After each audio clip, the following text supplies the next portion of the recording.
today with Kit Yoon.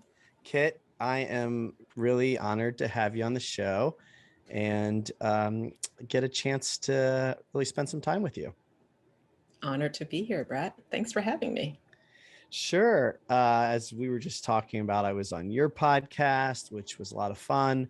And I've had the pleasure of working with you and being the beneficiary of your work, which I still enjoy, even as recently as this week. I Yes. love coming into your space and getting treated by you. And I know you're up to all kinds of great things. Um, but as you know, on our show, we want to hear the full journey towards where you are today and the success that you're having. So let's back up, start at the beginning. Tell me about your early days as a child, your parents, kind of what that dynamic was like. Mm. Well, I have an interesting, I think, upbringing if we're talking about people in this country. I grew up in Thailand, was born in a little town outside of Bangkok. If you know Thailand, you probably know Bangkok or have been there. But I grew up in a town called Pak Nam, which is in the province next door to Bangkok. It's right on the mouth of the Gulf of Thailand. Actually, that's what Pak Nam means. Pak is mouth, Nam is water, the mouth of the water. Tiny little town. My grandmother lived in the same.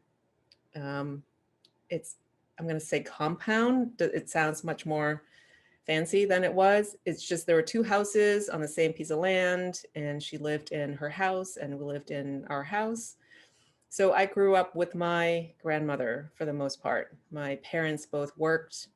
My father was a journalist, still is. My mother was an editor for a fashion magazine, which was one of the few at that time and is no longer in existence. They both worked full time. I grew up with an older brother.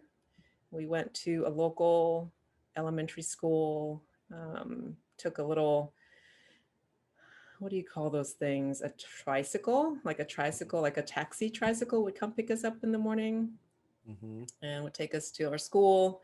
So that was sort of my first 10 or so years of my life, with a break in sort of in the beginning where my father was a Neiman Fellow at Harvard School of Journalism. And we came to live in Cambridge for a year while he was a fellow. So I got to go to a nursery school that is part of a church that is still there. Um, my brother actually went to school. So it's funny, and we'll come back to my upbringing, but what happened to our family, to my family, is that my husband was a fellow at Harvard when the kids were the same age as I was when I was in Cambridge. So my kids got to experience Cambridge, Massachusetts at the same time in their life as I did. Hmm. Anyway, so Yeah. an interesting turn of events.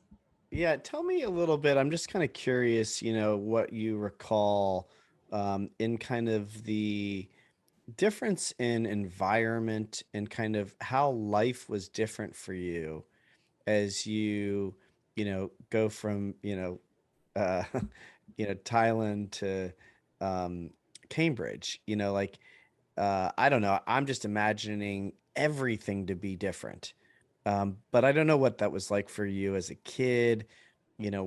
Were there language barriers, the cultural barriers, the food, the weather, the everything. Like I'm just wondering how hard that was, how exciting it was, how, you know, different it was for you and what you remember about that at that time. I unfortunately don't remember a whole lot. Like I have very strong memories, but there are few.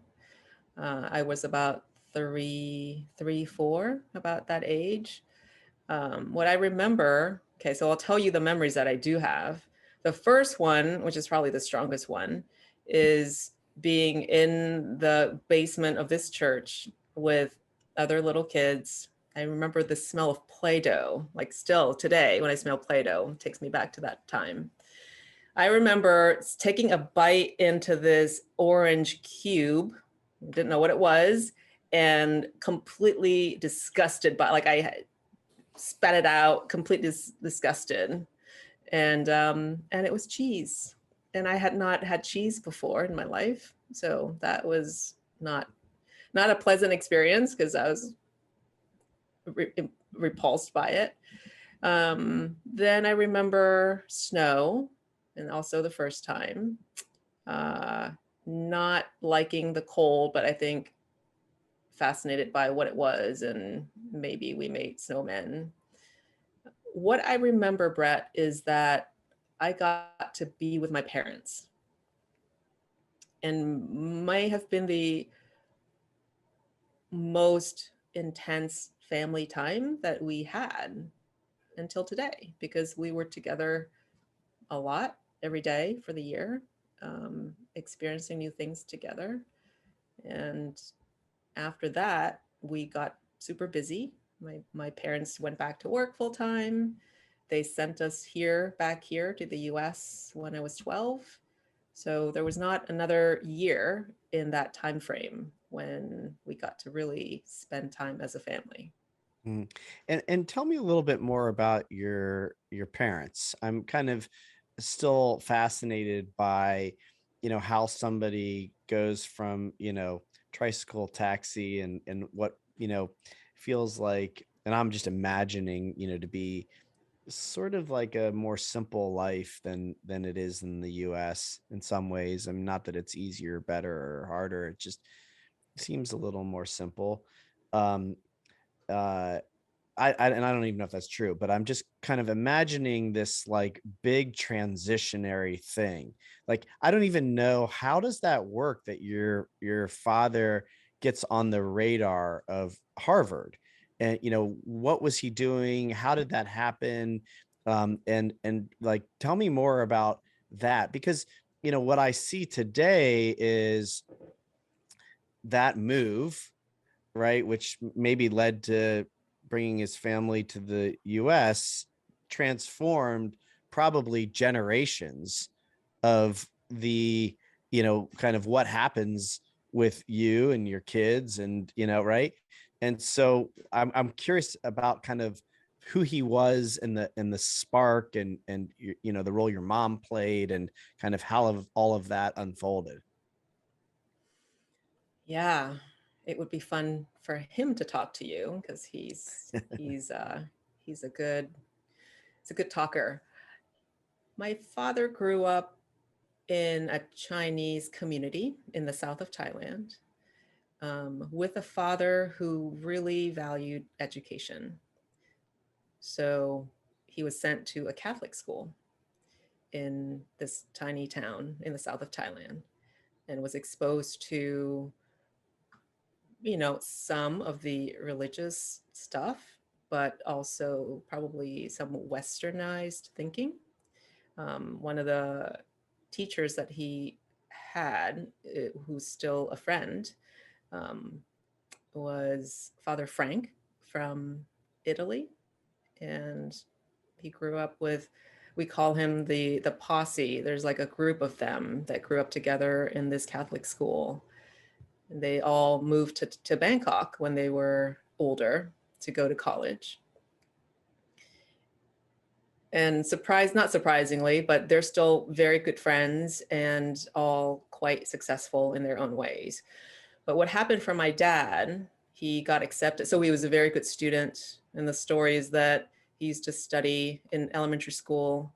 His father would make him study the English dictionary so that he would learn English, but like from the dictionary. So he would learn the verbs and the words, but not so much conversational.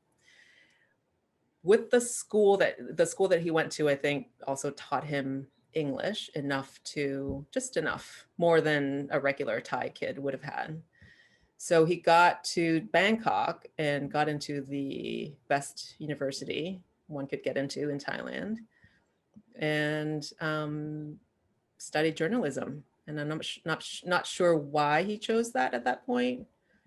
Maybe because of the language thing. But anyway, just started studying, and I think he finished 1 year, and then he had to make money for his family, and that's a very common phenomenon even until today. You know, we take care of our families, and especially our parents, especially if they need the help.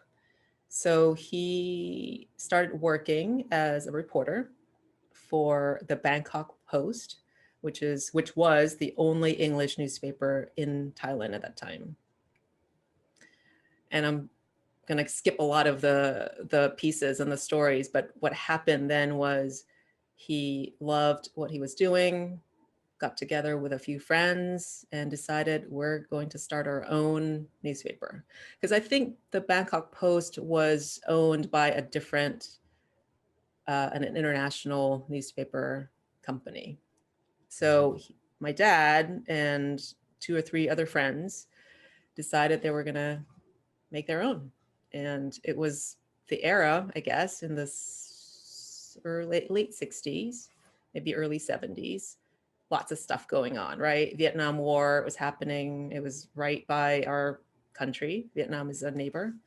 Um, a lot of things happening in Thailand itself. So I think it was a very exciting time. So it was not hard to start something that people would flock to already. But the the difference was it was going to be in English and it was going to be independent. And they named it The Nation. So he started The Nation with a few people, and the rest is kind of history. Hmm. Wow. Yeah. Okay. So, fascinating. I don't know why that just kind of like always strikes me because again, it's this like generational change. And, I'm always kind of curious as to how intentional that is or how kind of, organic or kind of, just in the life journey, how these things unfold in ways that, we can't even imagine sometimes and don't plan. So tell me, so then you come back to the US, you said at age 12. And is that then your move to the United States for good? Did you end up coming over here then for the rest of your schooling? Yep. I think what happened was my dad and my mom, thankfully they agreed. Actually, not so sure if thankfully, but anyway, they agreed that they wanted the best education for their kids. Mm-hmm. And when they could, they took action. When the paper was doing well, it might have gone public at that point. My dad for sure was like, we can do it and we have to do it now because we don't, the nature of the business was, I guess, not predictable. Mm-hmm. So my brother's 2 years older, and the details I have no idea, Brett, because to me, I was not really part of the planning. To me, Mm-hmm. it was just like, this is what you're going to do, and Mm-hmm. this is when you're going to do it, and that's it. And partially it's cultural. You listen to your parents, you do what Mm-hmm. they say. Yeah, so I was 12 and a half. My brother was 14 and a half. He was ready to go to high school, and I was sort of like eighth grade ish. And also kind of complicated and long, but eventually we ended up at a boarding school in Massachusetts, just about 20 minutes away from Cambridge, where we used to live. Mm. I have to kind of hop in a little bit on the kind of cultural piece and unpack that a little bit with you. I really want to know from your perspective kind of how you see this is what you're going to do, and how that is maybe part of the culture and listening to your parents kind of thing, right? I mean, you and I have children that are similar in age and are in the same environment here in Bexley and getting the same education and going off to college. And we've talked a lot about all of that. And so we know how we parent, we know how we were parented, right? We know maybe, what our kids think that we should be doing differently or better or what they might love, but I'm curious, your perspective and having grown up in the family dynamic that you did and whatever cultural norms there were, um, how did that impact you? What do you think of that now? And maybe just take a second, while we're here to talk about, how you do it the same or different. Oh boy. Um, I have to say that I got lucky to have left when I did because I was Thai enough, but I wasn't too Thai, Mm, as in, the formative years for me were actually in Cambridge in high school with Westerners, with Americans. Um, so I can't say that it's easy for me to be raising my kids this way, the way that I am doing it with my husband, who is American, but it is not as hard because I understand. Does that make sense? So hmm there's a part of me that has a hard time letting my kids be very independent, letting them think for themselves, um, being independent, doing their own thing without needing our, constant validation or even hmm permission. Um, Down to the point of how they speak to me and my husband, that hmm if I were to raise them the way I was raised, it would look very different and there would be a hmm lot of conflict in this hmm family hmm because it's very different from the way I grew up. But like I said, because I understand that this is this culture that I didn't grow up in, but I get it. I watched my high school classmates and my friends and everyone else here do it this way. Um, so it makes it easier. But there are times when I can't explain to my husband why I am hurt or I am conflicted, or it's really hard for me to watch things unfold as they are hmm because it's not something I can explain to Yeah. to somebody who did not grow up with that, Yeah. the values.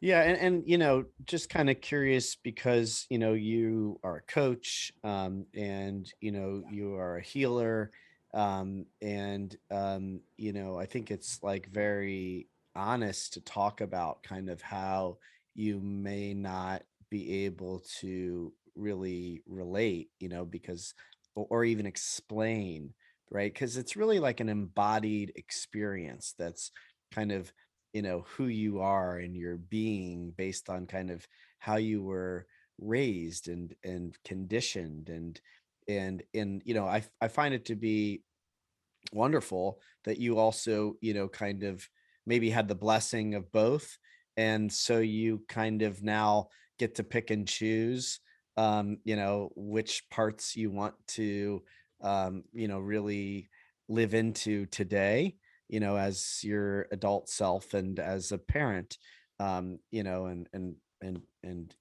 all that you are, um and also I'm kind of like wondering how you view the experience you have. Like, do you view it as a blessing? Do you view it with gratitude? Is there any part of you that, is wishing it was different or, I don't know, anything along that line too? Very good questions, and lots of things came up when you were talking. I really think of my experiences as assets, huge hmm ones. hmm Um, especially as a coach, because I don't identify myself as anyone really, as any particular culture or race. I know it's funny, I am Thai, I am Asian. Most of the time I forget, I don't think about it, so I don't show up being Asian, if that if that makes sense. Um, so I am pretty adaptable, and I can be comfortable everywhere and with everyone. So for the most part, it's a wonderful thing that I had the path that I had. I am mostly grateful for what was given, um, despite the pain that I still feel of being sent away. And there's a part of my brain that says that's abandonment, right? Like, why did they let you go so young? And I could go down that road. But then I look at my life now, I have nothing to complain. So how can I say that I wish it wasn't that way? Hmm. So yeah, it kind of depends on when you catch me, but 90% of the time, I would say completely grateful. I would not have done it any differently. Yeah. Um, Good. And knowing you, that's kind of what I expected you would say. So tell me, a little bit more about kind of how your life starts to unfold. What happens next for you and kind of as you start to get into your, adult education and career. yeah. No idea what I wanted to do in high school. Not that one should. I think you and I talked about this, I think the kids these days feel like they have to know what they want to be and do and study. I did not. But I remember as a kid in Thailand, I remember somebody asking, what do you want to do? And I said, I want to help people with my hands, and I also want to be able to teach, something like that. So it was like the combination of healing and teaching. Hmm. And then I let that go, right? In high school, I was a good student. I was good in science and not math per se, but going into college, I thought, well, I guess I'm good with science. Maybe we'll explore science. And 90% of incoming students at Wellesley were pre-meds. So I thought, well, maybe I am a pre-med. So for maybe 30 seconds, I was a pre-med. And then I hung out with some of them, and I did not want to be a pre-med. I didn't want to Hmm. be like hanging out with them. So Hmm. I still studied biology, graduated with biology as a degree, and left college not wanting to be a doctor. And by that time, I was already dating my now husband, who was going to medical school. So I got to experience medical school through him, and very happy that I was not going into that field, Hmm. but still nagging this sense of wanting to help people and what to do about that. Yeah, Kit, let Um, me just hop in there for a second. yeah, Um, because you use the words, I think you said like helping people, I can't remember exactly using my what it was. hands. Using your hands, Yep. right? Yeah, and so I mean, knowing what you do today, this is what you do, right? And you had that kind of spark of insight, and I don't know how much of this is like cultural in that it's like, Thai or Asian, um, because I had the same thing, right? Mm, Like my parents were born in this country, I was born in this country, and I also had expectations of, kind of what was best for me. So I don't know if it's just like a societal thing, a generational thing, how much of it's a cultural thing. I mean, I don't know. And I'd love to hear your thoughts, but it does seem like in both of our cases, maybe there's this spark that happens somewhere that kind of gets pushed down, or put off to the side because there's some other kind of like energy or dialogue or narrative that says, actually what you really need to be doing is over here and do that. And so like even knowing you didn't want to go med, you still go biology, Mhm. and um, you end up in the med world with your husband. And I'm just kind of wondering, like, how do you unpack all of that? Like, was that just your journey and your kind of path to, by really kind of having to find your way through it and let go of it? um Tell me kind of how you see all of that. There were definitely a lot of shoulds that were not explicit. Um, I was known, like identity wise, I was known as a good student. And yeah, in Asian cultures, good students become doctors, lawyers. I mean, there weren't that many Hmm. options. My teachers in Thailand in elementary school took my mom aside and told her that I should have been in a different class. There was a time, actually, it was just 1 year when we could choose which route to take. And I actually chose humanities because I wanted to do humanities at that point. I think it was like language and arts and literature or something like that. Hmm. And I didn't choose science at that time. And that was when the teachers were confused because why is this smart kid doing humanities and not science? So that probably got stuck in my brain throughout more schooling. And um and yeah, it was the brain itself was able to do some science, but Brett, I am not a hardcore science and math person. Like, Hmm. don't give me too many things to like read and figure out. And chemistry was my nightmare. Oh, physics was Hmm. worse. Hmm. So at some point I realized, like, I am not actually somebody who can or want to um, fulfill that expectation as a smart Asian kid. Hmm. So I am super grateful that my instinct, my intuition said, no, don't be a pre-med, but maybe still give yourself that option Hmm. of studying. Because I do like Hmm. biology. Like, it was super interesting. But Hmm.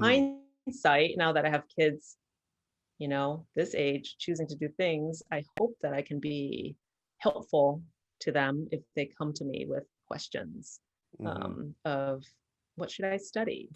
Because Hmm. that was not available to me. My parents let me do whatever I wanted to do. Yeah, and I'm kind of curious, then when it comes time for your kids to start talking about what they want to study, what is your answer? I mean, do you have any leftover expectations that are? It's actually interesting. I was on somebody's podcast this morning, a friend of mine who lives in Hong Kong, and he was talking about, his whole podcast is about entrepreneurship. And he was talking about how still today that it's very much become a doctor, go into the medicine world as like the highest class, and that entrepreneurship is really still sort of kind of frowned upon, which shocked me. Actually, I mean, just shows my ignorance, because I just thought, there's so much kind of innovation coming out of China that Mhm. the dialogue would be different, but according to him, it's not. And so I'm wondering, like, well, that's still there. Do you have any of that? Is there still some, like, well, I know we joke because my son has a friend whose grandmother is Asian, and she kind of would pick on him for getting an A-. And so, like, I know it still exists, and I'm just curious, kind of, is that a part of your thinking? Thankfully, it is not. Thankfully, I grew up enough in this culture Mm-hmm. to not have the Asian expectations at all. Mm-hmm. Again, I'm being honest when I say I forget that I am Asian Mm, most of the time. yeah. So, and thankfully, my husband and I also agree. I mean, he is a doctor, but that's the last thing he wants the kids to do unless they really want to become a doctor. Yeah. Yeah. So we're both in the camp of explore, go take lots of different classes, meet lots of different people. Um, Yeah. College is a time of exploration, not a time to niche down on what your life is going to be. Yeah. And I know that's not super popular these days anymore, but we're still, yeah, we want them to find out as much as, and there might be some things they don't even know that they will like or that would Yeah. interest them. Right. Yeah. And it's great, to hear that, because I think that, like you said, there's something like we need doctors, right? And we want our, brightest people to be in that field. Mm. It's a very honorable and valuable profession. And in your case, like, you knew that wasn't in you. That was like not your default, that's not where you excelled. And so you got to kind of, feel into that. Like, is this me? Is this not me? And, that's what I hear when, you think about your own kids. Tell me a little bit more about kind of how you got into then the work that you're doing. You come back to that, Mhm. at a relatively young age, kind of what you want to do, sort of, not really, but you have a sense, and you Mhm. end up there. So tell me about how you ended up there. Yeah, so Chinese medicine was nowhere in my knowledge or sphere. It's not like I went to see Chinese doctors in Thailand. We have our own traditional Thai medicines. Thai massage is a big one, herbal medicine, but I did not grow up with that in like part of my healing, or how we took care of ourselves. So it didn't come to me until I had to actually find a way to get better myself. I was dealing with anxiety producing gut issues. I had, IBS and GERD and you name it, everything Hmm. that stress and anxiety will do to your digestive system. And I honestly don't remember who or why. Somebody recommended this acupuncturist. We were living in Maine at that point, and I was working in Portland as, get this, as an associate producer for a documentary film company. Hmm. Okay, not Chinese medicine. So I was doing that, but then somebody said you should go see an acupuncturist for your gut issues. So I did. Um, just pretty simple. Showed up. She gave me acupuncture. She gave me some herbs and told me to not be too stressed. Just very Chinese. She was very Hmm. Chinese. I took her advice, and lo and behold, like a few weeks later, I started feeling better, and I was like, what is this? What is this Hmm. Chinese medicine? So that was also the time when I had to decide if I wanted to stay in this country. I had to keep being a student because I was still on a student visa. So what was I going to do? Because I had that gap year. You can work for a year with your student visa, so it's working. So it was time, and I clearly did not want to leave and go back to Thailand. So I explored. Chinese medicine was one of the things I explored, and I think subconsciously, to be validated by my parents. Maybe, I don't know. I made it up that I may still, if I did something in medicine, maybe it will still be okay for me to keep studying and staying here. So I checked out physical therapy, I checked out naturopath, I checked out like all the other things that's not conventional medicine. And after the experience with the acupuncturist, I said, maybe this is a good idea. And the more I looked into it, the more I realized that it's not just an alternative medicine. It is its own holistic paradigm that's existed forever. And that really intrigued me. That kind of got the rebel part of me happy, right? It's like it's medicine, but it's not medicine. It's not the normal medicine. So yeah, so I applied, and we had been talking about going out west. We were on the East Coast for a long time. So I only applied to schools out in California and Oregon. And he was looking for jobs at that time. So we landed in Santa Cruz, California. for me to go to school, and he found his sort of first real doctor job Mm. out there. Yeah, and that was 1999. We Yeah, where your love affair with California began. pretty much, pretty much, we actually spent the same trip to Portland, Oregon, and Santa Cruz, California, to check out, Mm, interview, and all those things. mhm, Spent 4 days in Portland, loved it, but it rained the whole time. And then flew down to Santa Cruz, and it was 70 degrees in January on the beach, which was a block away from my school. It was not a hard sell. mm. Yeah, I know. It's sells itself. So tell me, Kit, how your current practice has evolved. I mean, I know you to be doing many things using many modalities. Why don't you talk a little bit about that and kind of the evolution of what you do and why? Hmm. This will be like a therapy session, Brett. For me or Something you? for probably me.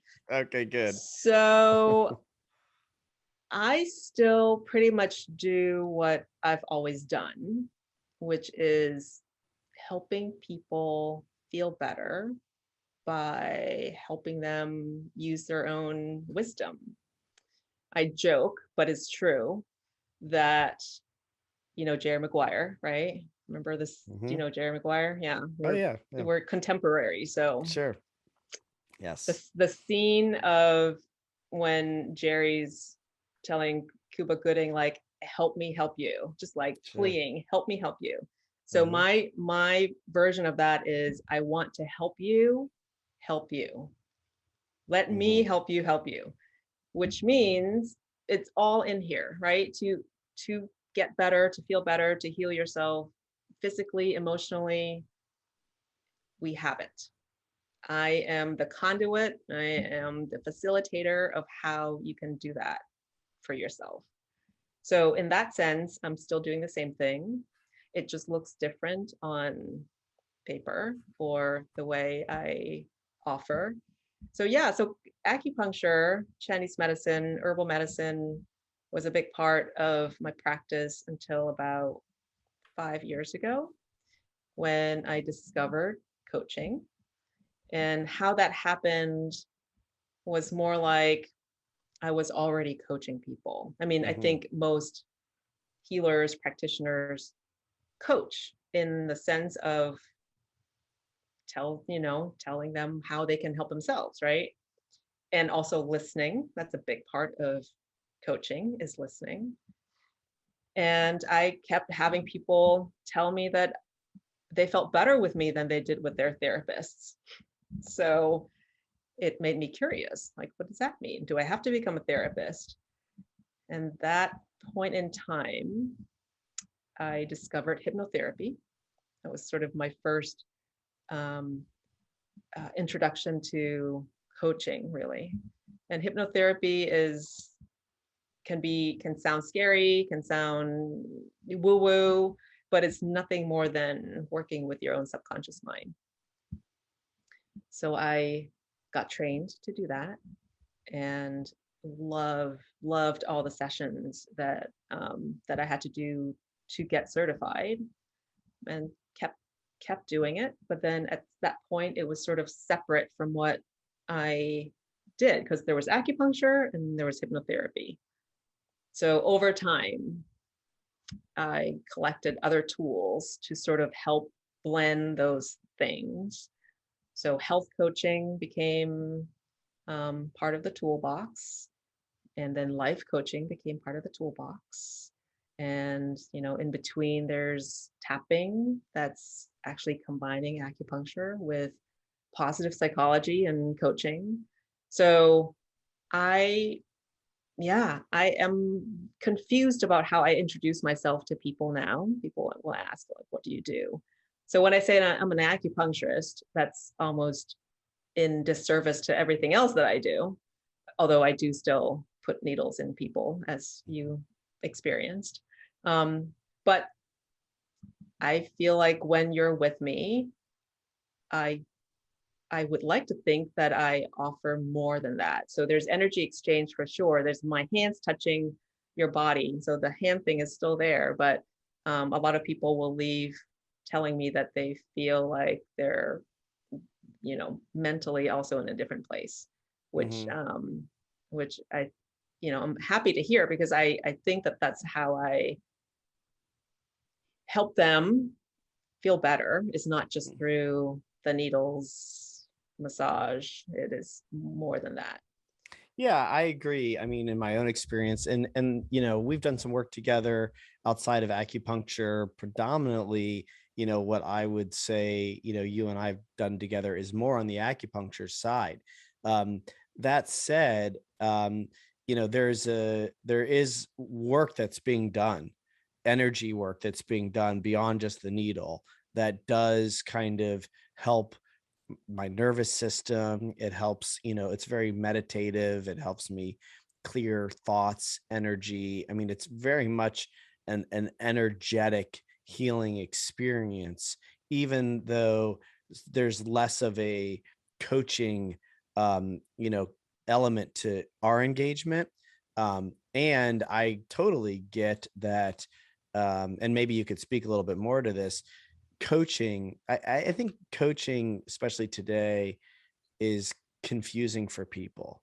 I think there's a stigma which is going away slowly, but a lot of it is just confusing. And actually, it's kind of interesting now I think about it, because I think the big issue with the stigma and some of the confusion is the lack of credentials that are required to be a coach, right? If you are a psychiatrist with a degree from Harvard, you're considered to be one thing that's very quantifiable for most people, right? If you're a coach, whether you're certified or not, um, that's like over in this other category, right? Mm-hmm.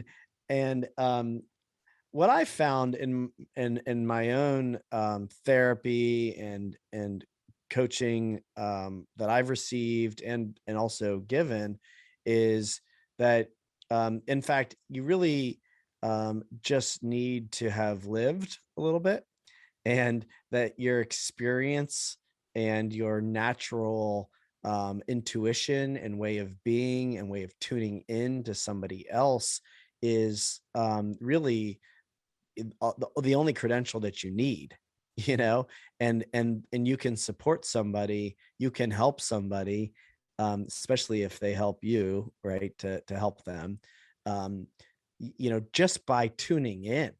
And so Mm-hmm. that's kind of, I think, the thing that I observe with you and really good coaches is that they can just be present and really tune in and listen and get curious, and then speak from their heart and from their experience, and able to really support somebody.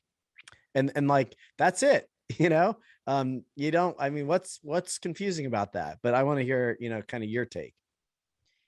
100%. It's funny that I had a friend, a classmate in acupuncture school who was going through life coaching training.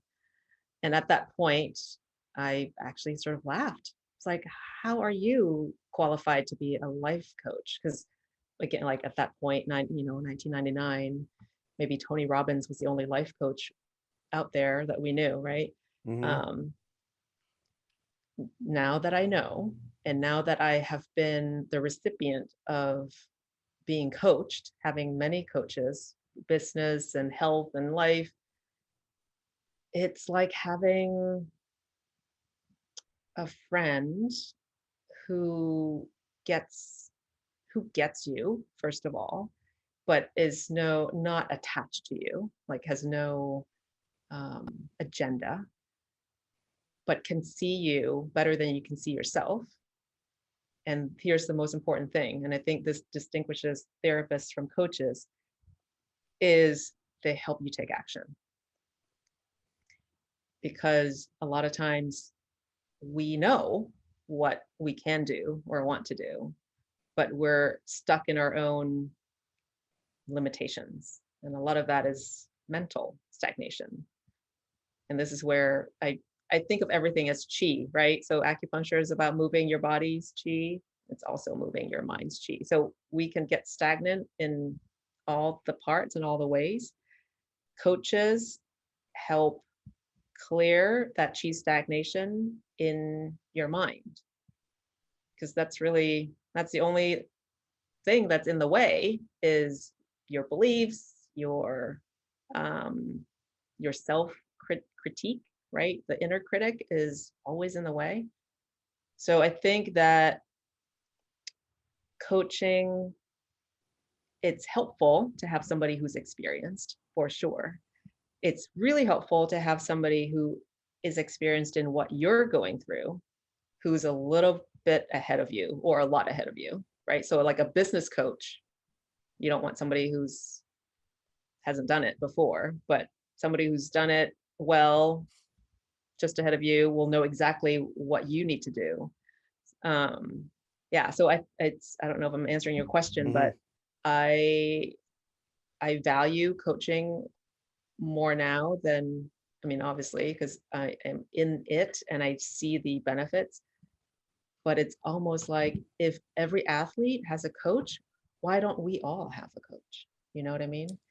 I do. I absolutely do. It's, if you would hire a coach to teach you how to swing a golf club or hit a tennis ball or, block and tackle, why would you not hire a coach to help you be a better, partner, spouse, leader, any number of things, right? I have two quick questions for you because I know we're going to run out of time here.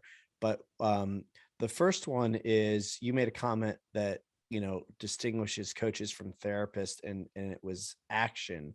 And I'm curious, kind of, if you could just say a little bit more about that. Like, what is the action that a coach is able to, um, you know, do or drive that a therapist cannot? And then my second question, which is kind of on the subject that we were just talking about, is who coaches you? Who are your Mm, truth tellers? Where do you turn today to get that kind of honest reflection of maybe where you can continue to grow? yeah. So the first question, how does a coach help you take action? I think of the similarities between therapist and coach. I think now, I'm sure therapists will be calling you or me, but it's that we get to hear the stories and arrange it in such a way that we can see it, right? Because normally we're living in it. To have somebody hear it, understand it, and lay it out for us, I think that's really helpful. That's clarity. Therapists help you understand why you're doing what you're doing, right? Because of some of the past traumas. Or maybe it's conditions that you deal with, some mental conditions. Coaches do that and ask, well, what do you want to do? Like, what do you want to do now? And how do you want to proceed from here? And maybe therapists do that too, but I feel like at least my coaches will want to get clarity from me. Where are you now and where do you want to go? Yeah. And why?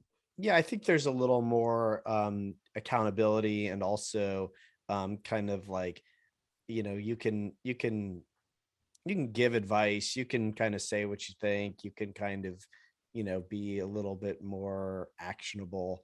Whereas therapists, I think, have to be a little bit more kind of curious, and I don't know, I've seen both, sides of that, but I know what you're saying, and I agree.